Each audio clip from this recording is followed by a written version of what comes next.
All right, this is John Reed. I've got Julien Delvat in his SAP Mentor garb. What's up? Yeah, I'm rocking it, but I'm disappointed. It's only audio now, so. I know. I'm gonna have to get a picture of you so people can see what I'm talking about here.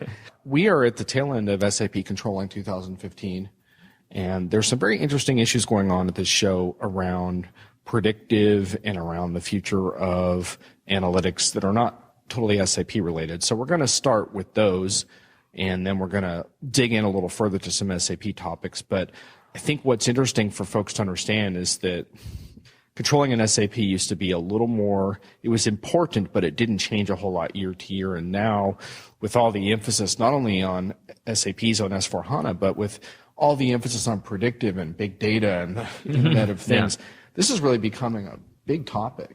Yes, and I think that what we've seen changing is really for people to start moving away from just data collection and manipulation and trying to move into really the data analytics, right?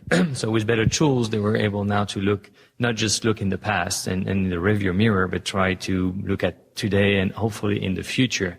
So I think it's very interesting to see this shift over the last 4 years of the conference, going from very transactional operational issues to now, well, let's talk about this vision, this simple finance and those new analytical tools. So yeah, it's a very interesting start and discussion there. So what is your take on predictive in general? Because it's one of the hugely hyped phrases in the IT world. Do you think it's possible for people to get a business result out of that? And if so, how would they go about that? Yes, it's a very interesting question. And during the panel, there were some questions and comments about it. I believe, you mentioned hyped. There was this article from the New York Times about those professions that might be replaced by robots. And if you type your profession, you'll see your likelihood. Right. So I'm sorry to break the news, but accountants are going to be replaced by robots by 2017 or 2020 or something like that. Really, it's coming right up. Yeah, it's tomorrow, right? So better get ready there. But joking aside, there is value. Let me give you an example of imagine you're an international company and you have multiple SKUs and you're selling through various distribution channels. So planning is a nightmare, right? It takes months and you have to go into those details if you really want to do it correctly. And because you can't, because of that volume, what happens is that now you go to aggregate it, right? So you just plan by region or you plan by product group or customer group. That's good enough. What if you could use a tool like predictive analytics and analyze all your sales data from the years before and then propose a plan for next year, and then you only have to tweak it. So most of the groundwork has already been done, and then you only have to, well, this is the new product, or this is because we're going to push in that particular country, we're going to move there. So just, what if the tool can do most of the groundwork for you, and then you only have now to add value as opposed to crunch numbers, and then the number you got is just what you get. And do you think that when you talk about, I had a really interesting conversation with someone from the consumer packaged goods industry here over lunch the other day. Large presence. I can't really say their particular industry, but let's just say you consume it regularly.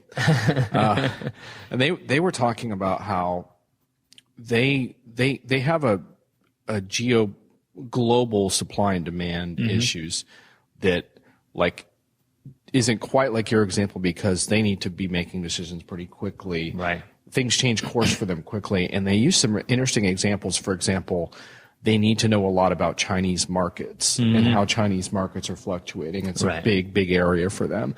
And they also said that weather patterns are hugely significant for what they're trying to do.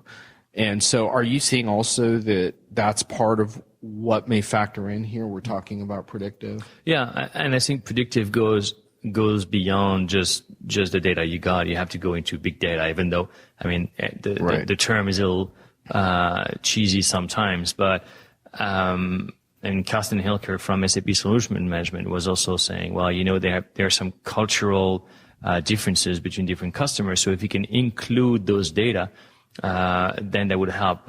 We had examples. We have a presence here from Brazil. So that was also very interesting to see, well, currency is fluctuating. And if we could help a little bit as of today and tomorrow. And so not just like way next year, but making decisions today is very important. And I think the tools are also doing that to help you making decisions.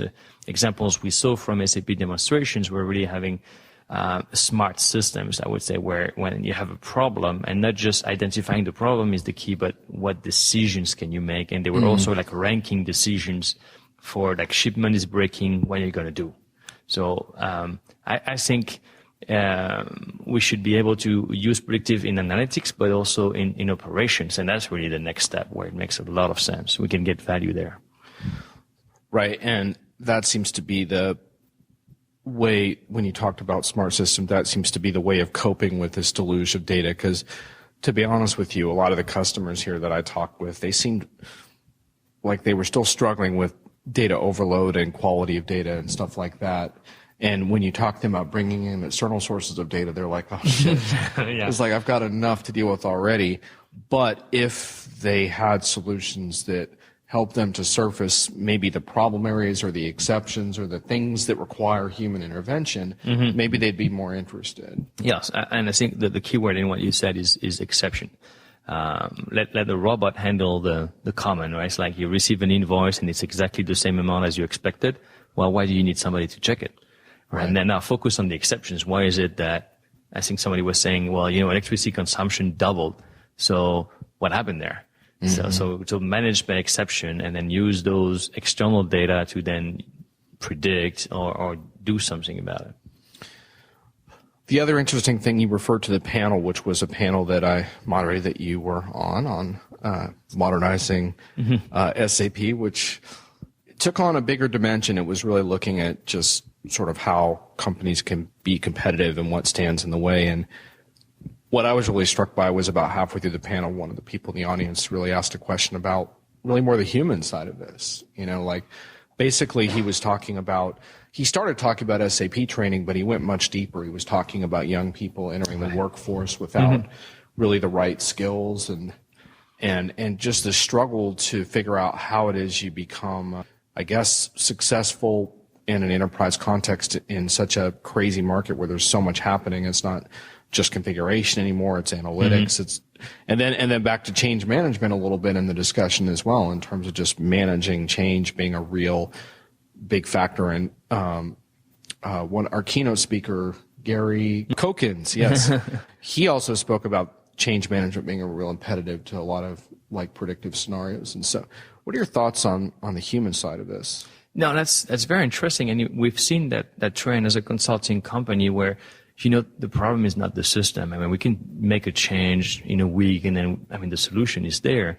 But the problem is that adoption of the solution has like a ripple effect, and it takes a month or two or more to get there. An example of one of the customers this week was, well, we were trying to do this change on this plant, and it was supported by half of the plant, and it was supposed to be a 9 months project, and 6 months in, the other half of the plant figured it out and starting fighting that battle. So of course it went from 9 months to a year and more, and then by that time there was a new release, and now there's a third group that now fighting the first two ones to get the new release as opposed to the old release on no release.